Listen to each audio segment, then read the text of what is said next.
loops, along with if statements, are one of the fundamental ways of affecting the flow of your code. Modern computer programs simply wouldn't be possible without loops.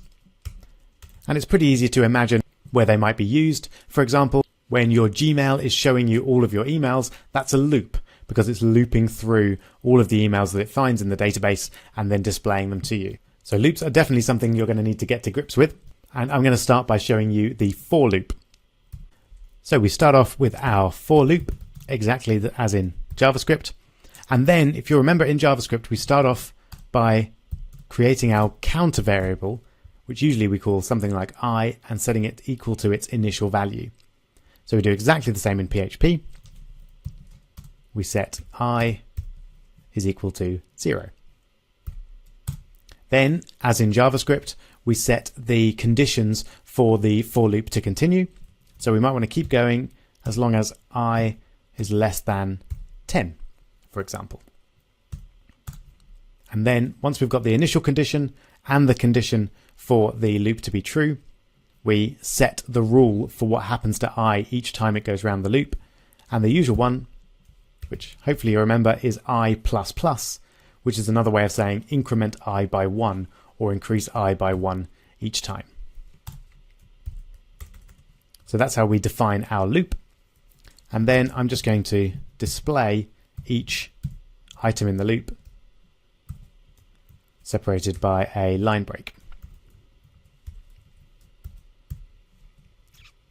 All right, so very quick question for you. Can you tell me what values will actually be displayed on the page when I run that code?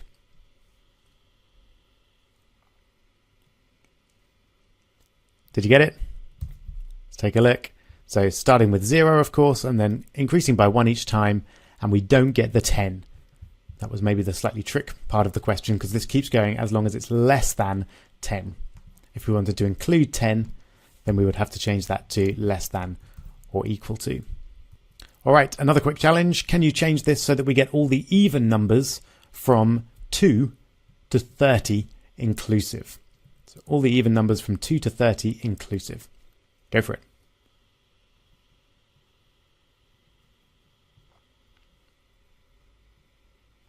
Did you get it?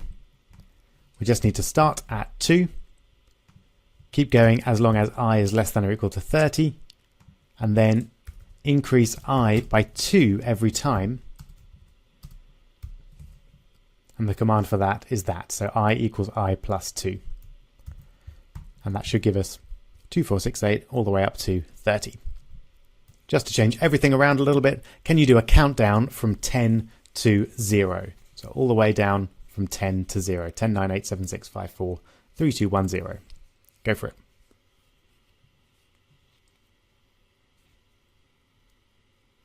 Okay.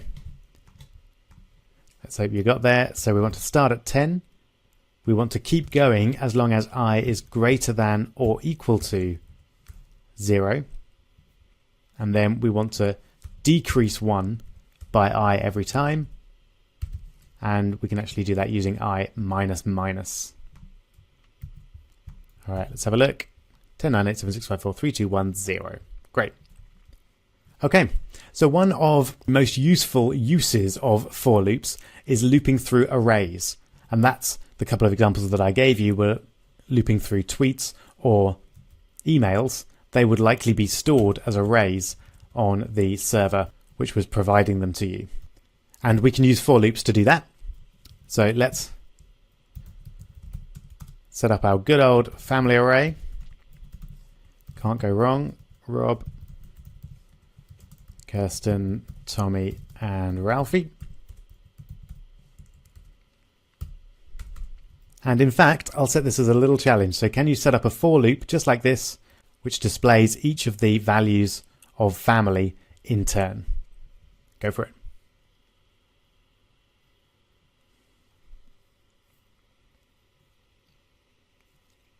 All right, hope you managed that.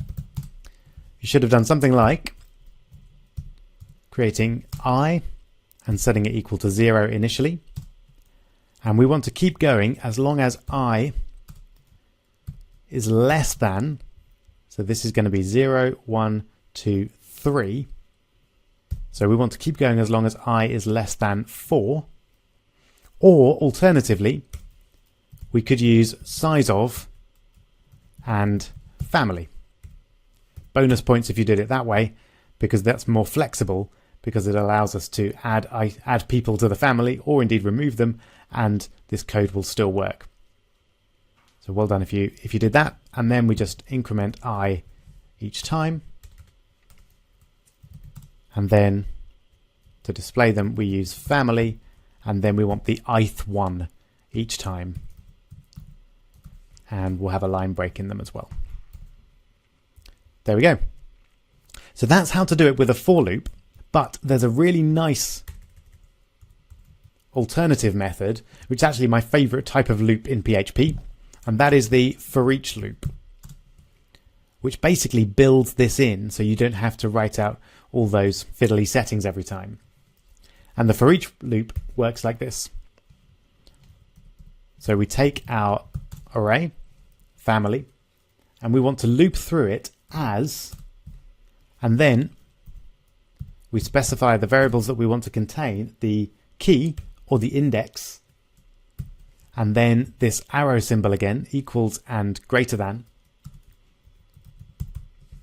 and value.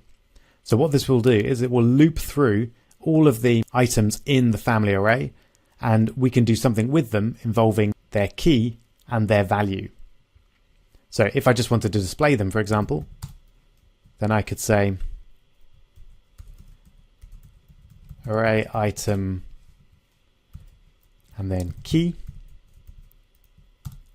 is and then value, and that will loop through all of them and give us both the key or the index and the value. Oh, let's pop a line break in there.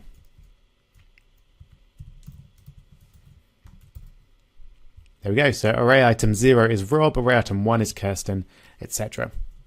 And that's not only a great way to display the items in an array, you can also use it to amend them or change them in some way.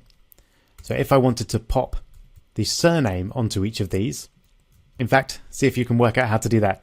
Can you add Percival to the end of each of these names in one line within this for each loop?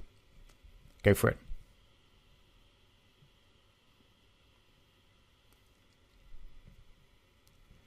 Okay, so all it is